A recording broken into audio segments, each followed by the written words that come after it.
M6. On va prendre le numéro qui se finit par 03. Bonsoir. Eh bien, bonsoir l'équipe, bonsoir Mike, bonsoir à tous. Hello. Hey, salut. Qui est au téléphone? C'est Aurel. Aurélien, Hello. ça va mon pote? Ça va et vous? Ouais, ça va bien, Aurel. J'étais un peu ennuyé, on en a parlé tout à l'heure dans l'émission. On parlait des dérives de TikTok tout à l'heure dans l'émission. Et toi, t'es passé, tu nous as raconté ça mardi dans l'émission Et si on se rencontrait sur M6, où le concept, Exact. si vous le connaissez pas, je le rappelle en speed, c'est de rencontrer un crush virtuel, quelqu'un que vous n'avez jamais rencontré, avec qui vous entretenez une relation depuis plusieurs mois sur les réseaux sociaux. Toi, c'était une jeune fille qui s'appelait Anissa, ça apparemment, qui s'appelle toujours Anissa d'ailleurs. exactement. Oui. Et elle t'a toujours. fait un sale plan parce qu'elle t'a dit qu'elle venait jusqu'au matin. Et le jour même, et voilà, et l'après-midi, tu l'as attendue, elle est pas venue, c'est la productrice qui est venue t'annoncer qu'elle n'était pas là. Et donc on a vu cette scène à la télé, ça nous a fait beaucoup de peine. Les réseaux sociaux disent miskine, mais il y en a certains qui... J'ai vu, il y a un petit con là qui fait son buzz sur toi, Aurélien. Ouais, j'ai vu aussi la vidéo. Donc en fait, c'est vous savez, je vous avais parlé du mec, enfin des mecs chez qui j'avais, enfin des personnes chez qui j'avais vécu. Ouais, moi je me rappelle. Ok, mes mais colocs. essaye d'expliquer, enfin sans faire trop long, mais pour les auditeurs qui n'ont pas suivi, tu vois. Bon, en gros, j'ai mis une petite vidéo sur les réseaux sociaux il y a quelques mois en expliquant que j'étais à la rue, que en gros, il fallait que si c'était possible que quelqu'un m'héberge. Et ces personnes ont répondu présentes à ma demande. Donc je suis allé chez eux. Ah, donc ils t'ont tendu la main quand même. De base, ils sont sympas. Ouais, de base ils sont sympas. Ils m'ont tendu la main, donc je suis allé chez eux, etc., etc. Après, j'ai eu mon petit côté un petit peu de défaut, c'est que quand j'étais là-bas, en gros, je dormais la journée, je dormais pas la nuit, tu vois. La nuit, impossible de dormir, parce que du coup, comme j'étais à la rue avant, j'ai été déréglé complètement, et la nuit, du coup, je ne dormais pas. Donc je dormais que le jour. Et il s'agit que après l'émission, parce qu'il faut savoir que malheureusement, ça pour le coup ils le nieront pas, enfin en tout cas j'espère qu'ils le nieront pas, parce qu'ils savent très bien que c'est la vérité. Ils étaient très moqueurs envers moi, ils aimaient beaucoup dire oui mais t'es aveugle, poteau, nanana, t'es roux, comment tu veux avoir ci, comment tu veux avoir ça, t'es roux, t'es aveugle, tu vois, plein de trucs, tout le temps des trucs comme ça. Ah, en harcèlement quoi. C'est dégueulasse. Ouais, moi clairement je le prenais un petit peu comme ça, ouais, mais après je m'en suis rendu compte seulement bien après.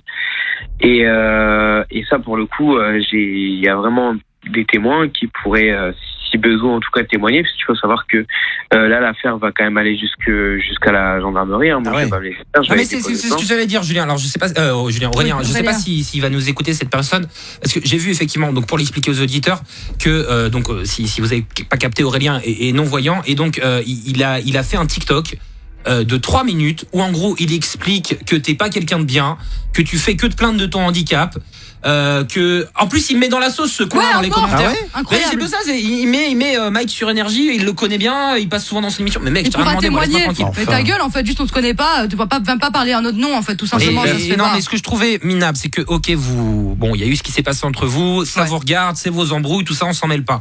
Mais juste, tu vas pas faire du buzz et ton buzz. Et pour le coup, le mec avait 50 follow sur TikTok, là, il a fait une vidéo à 1 million. Donc là, il doit se dire, putain, j'ai trouvé le bon filon.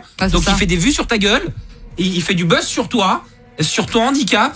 À mort. Et en plus, il tape sur quelqu'un qui a pas besoin qu'on tape dessus, parce qu'Aurélien, même s'il est fort, même s'il a besoin de personne pour s'en sortir, ça reste une personne, c'est du harcèlement. non, mais il est pas bien en ce moment, il vient nous dire, il était à l'hôpital parce que voilà, il y a une petite période de grosse dépression, et t'as pas besoin de taper sur un mec, ça veut dire quoi?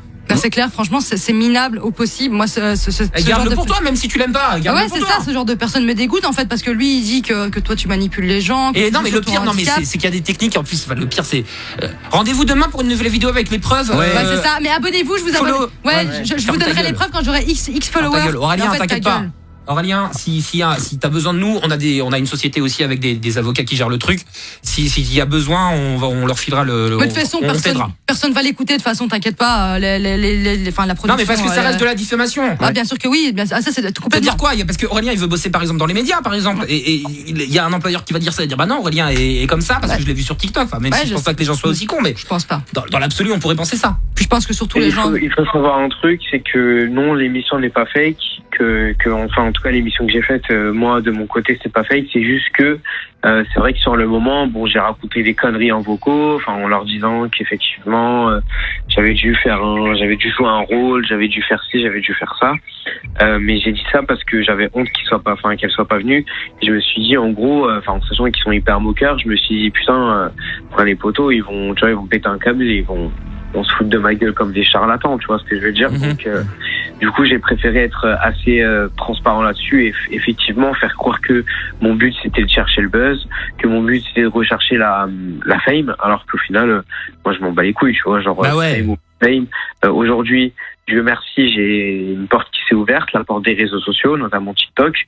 Je sais que ça a ses points positifs et ses points négatifs, et là depuis 2 jours, il y a eu son effet un petit peu néfaste et un petit peu négatif, mais en même temps la prod M6 m'ont dit faut pas répondre parce que ça sert à rien, mais moi dans un autre sens j'ai envie de déposer plainte et voilà, parce que pour moi c'est de la diffamation, c'est du harcèlement, qu'est-ce que tu veux. Non mais t'as raison de le faire, faut pas laisser passer ce genre de comportement minable. Après Aurel, faut quand même signaler que globalement les réseaux sociaux ont quand même été très très bienveillants avec toi, que sur TikTok je t'ai vu beaucoup passer dans mes pour toi et sur le compte chez des gros influenceurs, que globalement ils ont été tous super sympas avec toi, donc il y a beaucoup de positifs. Après il y a une petite pute là, parce que je peux le dire, qui s'appelle PFUT10 là, PFUT10 là, il est suivi par 87 000 cas. J'ai vu, il a supprimé sa vidéo d'ailleurs, mais c'était ignoble. Je l'ai montré à Coralie. J'ai vu la vidéo, franchement c'est vraiment un gros bouffon, et heureusement je vais pas dire son contenu, mais je lui dis juste que voilà, c'est une petite pute, et si vous n'hésitez pas à le transmettre, ça me fera plaisir. Hein? Non mais il faisait tout ce qu'il y a de plus minable, ça veut dire voilà, il s'est foutu de ton handicap. Mais c'est affligeant de voir qu'il y a des gens qui réagissent comme ça. C'est le genre de gens qui en plus apportent aucun contenu, c'est qu'ils trouvent rien de mieux que de se foutre devant la télé et de commenter le truc. Donc le mec n'a aucun talent, mais en plus il se permet de critiquer le physique des gens. Mais quel bouffon. C'est clair. Mais rentre chez ta mère, allez. Mais j'ai vu pas mal aussi de commentaires sur Twitter de personnes qui disaient oui, ton t-shirt il est taché, ou des trucs comme ça. C'est incroyable. Le niveau de méchanceté, de gratuité du truc. Abusé. Mais c'est fou quoi. Les gens sont cons. Ils sont complexés, quoi. On l'a pas dit sur place, au moment du tournage, pardon. Ça aurait été cool quand même qu'on me tienne au courant. Je vais te dire, moi je l'ai même pas vu, que ton t-shirt il était taché. Franchement, j'ai même pas capté. C'est bon, après t'es non-voyant, qu'est-ce que tu veux? S'ils te le signalent pas à la production. Mais franchement, moi ça m'a pas marqué les gens qui ont été chercher ça, c'est vraiment des petits détails. Ils ont vraiment cherché le petit truc à dire pour foutre de la merde, pour être relou. C'est ridicule. Moi je l'ai pas vu, j'ai regardé tout ton passage, je n'ai pas vu ce moment. Donc j'ai pas vu ton t-shirt taché, c'est n'importe quoi. Aurélien, merci d'être venu nous parler de ça. Je sais que tu prends les choses à cœur, donc voilà, détends-toi. C'est que 2 cons parmi des centaines de personnes qui ont dit que du positif sur toi. À mort. Et voilà, ok? Du coup, je vais foncer et on va avancer. Franchement, plus tu vas vouloir réagir. Plus tu vas vouloir réagir, plus il va vouloir en rajouter. Mais s'il continue, t'inquiète pas, on filera ça à nos avocats ici et géreront, parce que, Ok, c'est gentil. Franchement, merci beaucoup, Mike. Merci à vous et faites attention à vous et on se dit à mardi prochain. Allez, bisous mon Aurel. Salut, Ah mais ça m'énerve parce que bisous mon Aurel. Aurélien, c'est infidèle. Il est venu nous voir plusieurs fois ici. Il est gentil, vraiment. Et moi, ça me fait chier, parce que moi, les auditeurs, c'est un peu la deuxième famille, et voilà, quand on s'en prend gratuitement à quelqu'un en plus qui a rien fait d'autre que de participer à une émission de dating. C'est clair. Il a même pas des codes d'influenceurs ou de personnes qui pourraient être énervantes dans des émissions de télé-réalité. Il a été hyper mature, hyper respectueux. Franchement, il y a rien à dire sur son comportement, et le mec c'est un bouffon. On en prend un ou une dernière.